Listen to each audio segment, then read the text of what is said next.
In the pages of Holy Scripture, a war is coming, one that will shake the earth and reveal the power of God. This is the war of Gog and Magog, a prophecy echoing through time, foretelling a final assault against Israel by a northern enemy. Today, as nations align and hostility toward Israel grows, we witness the deliberate unfolding of a divine plan. The prophet Ezekiel saw this invasion in a vision, a blueprint of humanity's last rebellion. History is not random, it's moving toward a God-ordained conclusion. God allows evil to rise, but only to a point.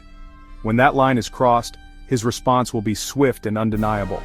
This battle is not about military might, but about God defending his name and people. As we explore this prophecy, remember it's a story of immense armies, supernatural intervention, and hope. No matter how dark the world becomes, God's plan to protect and restore his people is certain. The storm of Gog and Magog is gathering, but for those who trust in the Lord, it signals the coming dawn. Who is this enemy from the north? Ezekiel names him Gog, leader of Magog, chief prince of Meshech and Tubal. Scholars trace these names to regions north of Israel, modern Russia, Turkey, and surrounding nations. Gog leads a vast coalition: Persia, Iran, Cush, Sudan, Ethiopia, Put, Libya, North Africa, Gomer and Togarmah, Turkey, Central Asia. Their goal to wipe Israel off the map. But Gog is driven by evil, and God will use his ambition to fulfill a greater purpose.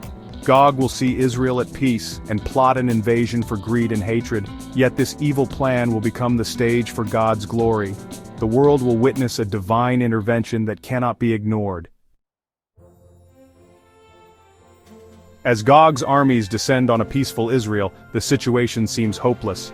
But at the moment of greatest peril, God intervenes. A massive earthquake shatters the land, and chaos erupts among the invaders. The armies turn on each other in confusion. Then God rains down hail, fire, and brimstone, supernatural judgment reminiscent of Sodom and Gomorrah. The invading coalition is utterly destroyed, not by human hands but by God's power. The world will see, the God of Israel is real and defends his people. God declares, "I will magnify myself and sanctify myself, and I will be known in the eyes of many nations." The mocking world will witness his sovereignty. The defeat of Gog is absolute proof of God's supremacy.